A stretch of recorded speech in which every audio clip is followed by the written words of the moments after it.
Hello, everyone, and welcome to EVTN News, your source for news. Okay, so let me see here. I will start out. I think um, this isn't a very easy. Ooh, okay, this isn't a. There's not a lot of features on this phone, like the YouTube version for phone.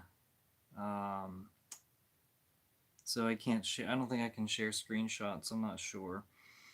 I think I can do like a specific screencast um, video, so you'd be able to see my screen, but not on my phone. So I'm going to try to share photos on my tablet. But before I do that, let's get started. So, latest on the Vatican China deal. Okay, so Parolin, who's lobbying hard, Cardinal Parolin, who's lobbying hard to be the next pope. This will be like a, I don't know, on the surface, this is a victory for him. So the Chinese Communist Party, no, it is a victory for him, not on the surface. But for the Catholic Church, is it a victory? Well, that's certainly an open question. The Chinese Communist Party has recognized the Vatican-approved Bishop of Tianjin, Bishop Melchior Shi Hongzhen, age 95. They recognized him on August 27th. Shi Hongzhen Hongzhen has been under house arrest since 2019 for refusing to join the Chinese state church. VaticanNews.va adds that the tactical approval of the 95-year-old bishop is noted by the Holy See with great satisfaction and allegedly marks a significant progress in dialogue between the Vatican and China. Okay, so what about the other underground bishops in China? Is the communist government going to recognize them? Or are they just recognizing a 95-year-old bishop just to appease the Vatican and to make Cardinal Parolin, to give him an advantage to try to rig the next conclave? Is it a tactic by China? Is that that's an open question, I think. Is it a tactic by China to rig the conclave in favor of Parolin? I know they have a lot of money. Is it? I mean, it's a gigantic country. I think, what is the largest population in the world? Is it either China or India has the largest population in the world? I'm not sure, but certainly top two. I think it's China, but could be wrong. But yeah, so this is. I'm not impressed. I'm not impressed at all. I think Bishop Xu Zhaomin, is that his name? He was the one that's been persecuted constantly by the Chinese. What's the status of the bishops who have been persecuted by the Chinese communists? What's their status? The other ones, not just this guy, who's been under house arrest for 5 years. And all of a sudden, oh, he's a bishop. Great. He's 95. He's 20 years past retirement age. What about other bishops? What about bishops that are not past retirement age? I'd like to see them take a look at that. But the Vatican's celebrating, Parolin's celebrating because he knows the pressure's off. So he's not going to come in, he may not come under fire in the next conclave for the rotten Vatican Chinese deal. Of course, I mean, it shows to us, Catholics, that Parolin can easily be manipulated, and China can manipulate him very easily. So that's not a good sign if he is elected pope. Okay, what's next? LMNOP blessings. The LMNOP blessing rejection from Africans. So cultural factors are not the reason for Africa. So Archbishop Andrew Nikaya Fuyana Fuanya of Bamenda, Cameroon, said in an August 23 speech at a meeting, he said cultural factors are not the reasons for Africa's strong opposition to LMNOP blessings and the rejection of deaconesses. He said our position has nothing to do with culture. It was about fidelity to the truth, fidelity to what Christ taught. It was about fidelity to what the apostles handed down to the generations. Africa was not defending a cultural idea. Africa was defending the doctrine that the church has had for 2,000 years. So Francis came up with a narrative that it was for cultural factors. It was the reason why the Africans rejected LMNOP blessings. Francis came up with this narrative in January to avoid further dissent from Africa. So there's that. So he basically rejected Francis without outright saying it. All right, so now I'm going to try this, and we'll see how it goes. There was a folding table mass in Malaysia. Malaysia Cardinal, get this, his name is Cardinal Francis. Malaysia Cardinal Sebastian Francis participated in a regional Episcopal conference on social communications at the Laudato Si Center in Cebu, Sarawak, which is in Malaysia, from June 10th to the 14th. So it's called the Laudato Si Center. I mean, you can't get any more Francis-y than that. What are they going to name it whenever there's a new pope who like condemns earth worship? Anyway, the meeting brought together 35 social communications officers from the 9 Catholic dioceses in Malaysia and Brunei. The Eucharists were held at U-shaped meeting tables. Cardinal Francis presided or co-presided at these Eucharists. All clergy sat, obviously also during the consecration. No missal was needed for the Cardinal's Eucharist. Telephones, brochures, and bottles of water were on the tables.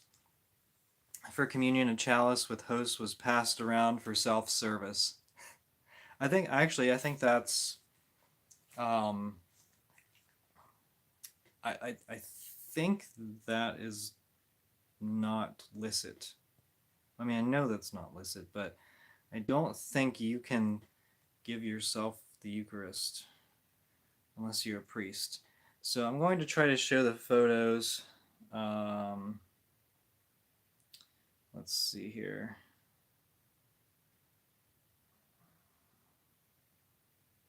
All right. I don't think I can get full screen, but let's see. Oh, there's a reflection. But if you can see, I can see that. So let's see if I can swipe. Well, I can just do this. All right.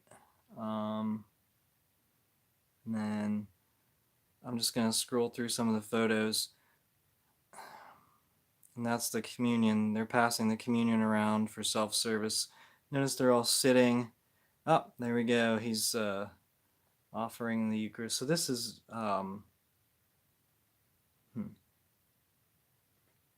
oh, yeah. So if you look, oh, darn it. All right. Let's see. I'm just hitting it at the wrong spot. Okay. If you look closely enough, you can see, not that one, the next one. He's sitting on this one. You can see how he's sitting. This is all on Glory TV's website, linked in the description. Okay, messed it up again. Let me see if there's anything else noteworthy on here. Yeah, these other priests that are offering the Novus Ordo at the table. Okay, let's see. Oh, and then this is the last one. They're just they're all celebrating, and you can see this guy. Where is he? Over here. He's the one. He has his hand out, and the rest of them have their hands up. So, okay. Anyway, I thought that would be helpful for you to see. Now, also, usually, I mean, I could use StreamYard and show you the photos a lot easier, but it's harder to set up, and my internet hopefully, the internet will be slightly better with the new router coming up pretty soon. So, occasionally the stream has cut off or skipped or whatever. So hopefully I'm going to be upgrading that soon. But that mass is not licit, even though there's a cardinal present. Um, just very terrible, honestly. A conference room mass, you can at least try to make it seem Catholic, but this was at the Laudato Si Center, so why would you even bother? Um, all right. So news. Actually, since I'm from Pennsylvania, and so this news is particularly interesting to me. So back in June, St. Vincent College in Latrobe, Pennsylvania, permitted the Anglican Church in North America (ACNA) to hold on campus its 2024 provincial assembly, which included Eucharistic services in St. Vincent Basilica. As you know, um, the Anglican clergy are fake priests, and therefore their Eucharistic services are fake. It's really just a parody or play acting or whatever you call it. It's not real. Hundreds of Anglican clergy and laity from across the globe, including female priests and deacons, gathered at the school that is home to the oldest Benedictine monastery in the United States. The event was held from June 25th to 28th and included liturgy, prayer talks, and the election of their new archbishop, according to the assembly's schedule of events. Throughout the assembly, Anglican Eucharists were celebrated inside the student chapel, campus gymnasium, and in the Basilica, St. Vincent Basilica. While the ACNA extensively advertised the assembly, St. Vincent College and the Diocese of Greensburg did not mention it on their websites. A spokesman for the Diocese of Greensburg told LifeSite News that Bishop Larry Kolick had nothing to do with the event. LifeSite News also reached out to St. Vincent College for comment by phone and email, but the college has not responded as of the publication of the article, which was just a few days ago. So now the spokesperson that said the bishop had nothing to do with the event, that doesn't necessarily mean he didn't know about it, but if he didn't know about it, there is a provision in place by John Paul II, which is terrible. It's egregious, for allowing heretics to celebrate their fake liturgies and services inside of Catholic churches. It's really, really terrible. Pretty bad mark on John Paul's legacy. Of course, there's other things as well, but that's I mean, egregious. Like it. And Bishop Nestout in Richmond, Virginia, he has a split heretic and Catholic parish. Although, would the Catholics be considered heretics there? I don't know, but they celebrate. So you can see this. I mean, it's publicly on their website. It's a church in like Virginia Beach, Virginia. And I've talked about it once on my channel, I believe, or at least I've showed you the actual video. I've gone through it, and you can see like there's a Catholic priest that comes in and does his mass. There's two altars side by side, one on the right and one on the left, and the Catholic priest goes to one of the altars and celebrates the mass, then leaves, and then the Anglican fake Anglican priest goes to the other altar. Like, and as soon as the Catholic priest walks out, the same server goes back up and serve the Anglican liturgy, which is an abomination. And it's kind of sad. Now, Bishop Nestout came under fire because he wanted to allow a fake ordination ceremony for the Anglicans. I think it was like an Anglican female bishop consecration or something. He wanted to allow them to do that in one of the churches in his diocese, and he came under fire. And so these Benedictines, they allowed Anglicans to do this thing. I mean, it wasn't an election of a female bishop, but it was still a fake, like, layman who would have they'd have a fake consecration ceremony or whatever for a layman. Um, but even JP2's rules, they require the bishop to give permission. So did the bishop know? If the bishop had nothing to do with the event, did he know about it? And if he didn't, then this monastery is rogue. They've gone rogue, and it's pretty sad. And I do know by inside sources that they severely restrict the Latin Mass, and a priest has even left the order. Um, yeah, a priest left the order and joined a diocese because he couldn't do things. No one would stand up for him doing things that were slightly more traditional. I'll just leave it at that. It wasn't even over the Latin Mass. It was over yes, no support from anyone. So he went to a diocese where he'll have more support from a bishop. So good for him. And this isn't even in the same like region, like town, not the town, but just next like 10 minutes away. They're not even the most radical university, and like they're not even the most radical Catholic university. I don't want to say radically leftist Catholic university in the immediate area. There's like 10 minutes away, there's Seton Hill University, and they hosted Cardinal McElroy, who did some ecumenical like conference. And yeah, so that's pathetic. And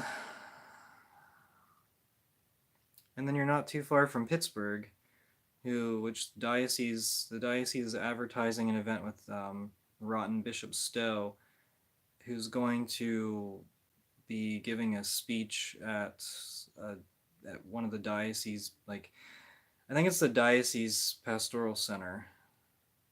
It's definitely a diocesan building, and the Diocese of Pittsburgh is advertising for Stowe giving a speech.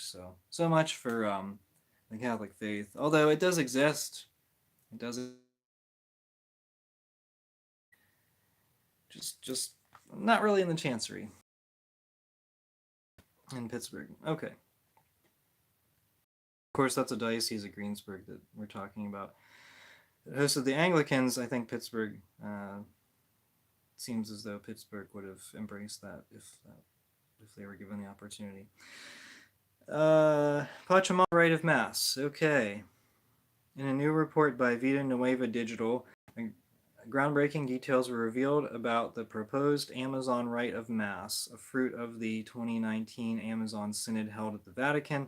While not giving any verbatim quotations, Vida Nueva stated that the Amazon Rite will enter the experimental phase, which will last 3 years until 2028, and this is at the end of 2024.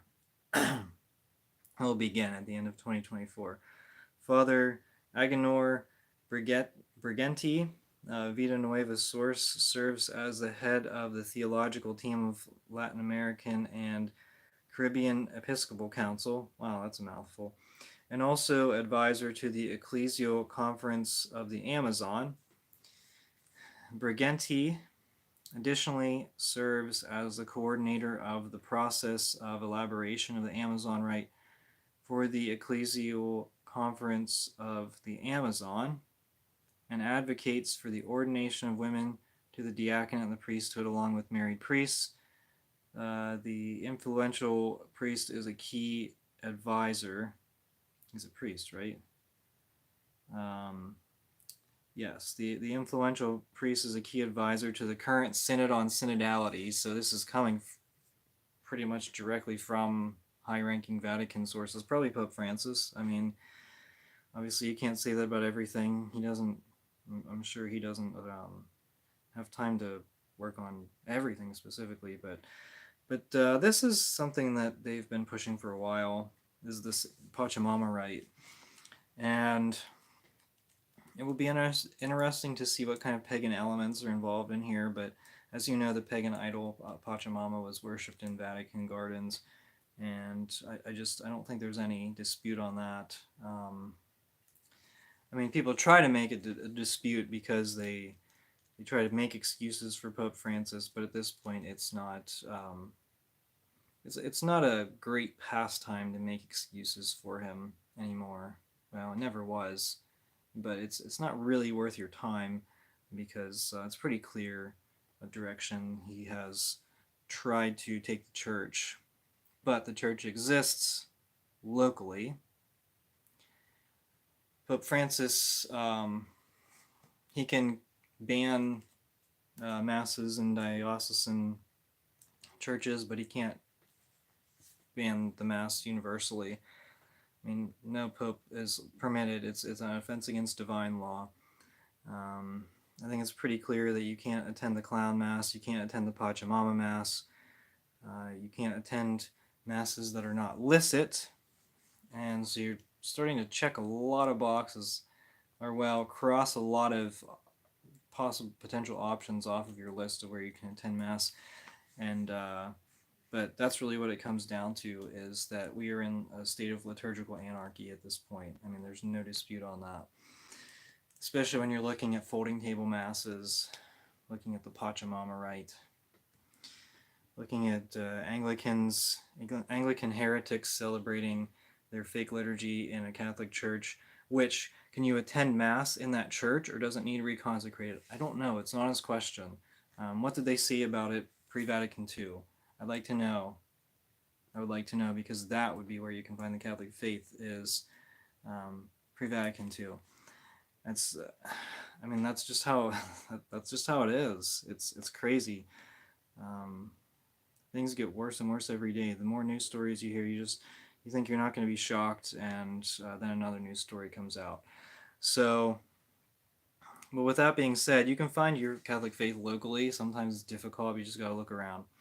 It's there. It still exists. There's still a lot of people out there. I mean, you know, it's not nearly as many as it was like in the 1950s or earlier, but there's still a lot of people around that believe in the Catholic faith, and you can find it. So, I mean, it's not all bleak. It's not all a bleak future. In fact, if you look, there's not a lot of vocations to priesthood and religious life, but the vocations are traditionalists. That's where the vocations are. That's where the vocations are going. That's where they're coming from. As traditionalists, that's where they're going, and I think it's pretty obvious. So, with that in mind, have a great Labor Day in the United States. Enjoy the beginning of fall. We're getting into fall weather. It's the nicest. It's one of the nicest times of the year, at least in this region. So I'm excited about it. The weather's finally cooled down, so I was able to spend some time outside finally. I mean, it seems like I've been inside all summer because it's been so hot, but now it's finally getting to a point where it's really enjoyable. So, all right, well, enjoy your upcoming week. Thank you so much for watching. Until next time, we are the laity. We will not be silent.